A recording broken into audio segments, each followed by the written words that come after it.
back to the Built for Trades podcast. This is Dan Dowdy, your host.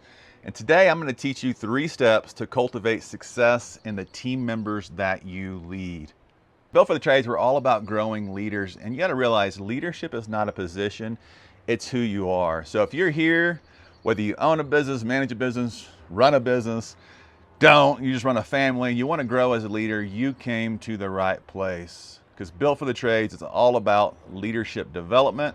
And we know that the more you grow, the more that the people around you are going to grow. I want to give a shout out to our podcast sponsor, Project to Payment. They're an estimating and invoicing software specifically for trades businesses. So if you're looking to elevate your customer experience, check out the link in our description. Get your first 3 months free through Built for the Trades. So when it comes to cultivating success in our team members, I'm going to talk about 3 different areas. Number 1, anticipate it. Number 2, articulate it. And number 3, reinforce it. I wish I knew 20 years ago, early on in my trades career, how powerful anticipating, articulating, and reinforcing success in our team was. You see, I didn't realize how powerful what I thought about the people and how I communicated that to them verbally made a difference. People will only rise to your level of expectations in them. Let me repeat that again.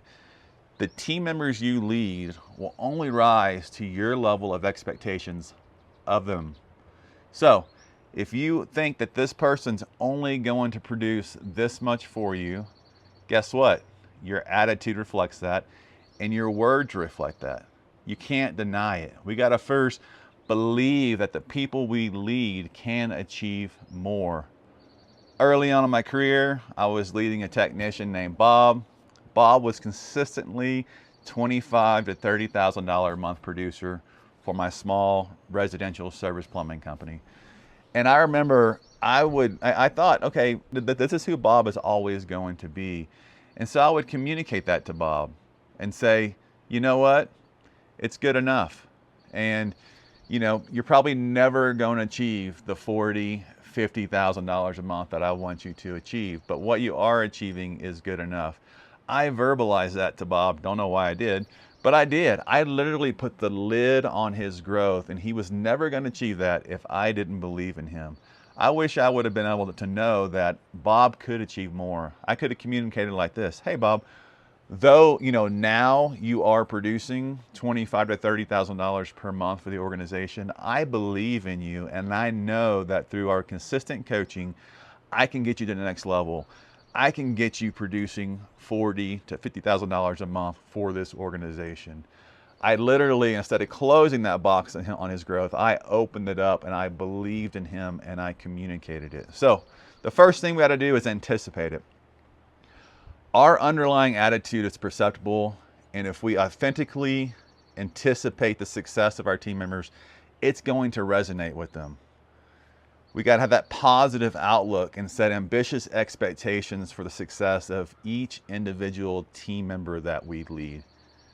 Our attitude is perceptible. So you got to first mentally, your thoughts, you have to believe that that person that you lead can do more. Number 2, we got to articulate it. Verbalizing our confidence in the abilities of our team members, that is paramount. Take the time to express that you believe in them and genuinely desire to witness their success. Assume the role of a positive advocate for their achievements by communicating your unwavering confidence in their potential. We need to speak that confidence into them. We need to speak that growth into them. Your words are going to be so powerful when it comes to the success, cultivating that success in your team members. And then number 3, this is probably one of the hardest ones for most leaders out there, is reinforcing what you have articulated. Reinforcing it. You got to do it consistently. It's pivotal to be consistent. And so the way that we do that is we need to put some type of system in play that allows us to speak into that person. Yes, we can do it, you know, when the time's right, and we can do it spontaneously.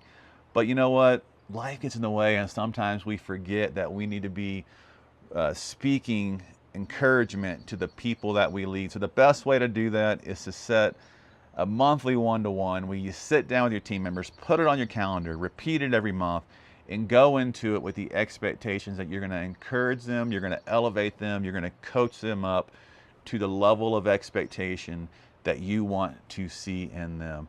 So hopefully these 3 steps encourage you. Don't be like me early on in my career. Instead, anticipate that the people that you lead can do more. Articulate it, communicate it verbally, and then do that consistently. Do it consistently. It's going to be key because our actions speak louder than our words. I recommend minimum of a monthly one-to-one with your team members to help encourage them and elevate them and take them to the next level.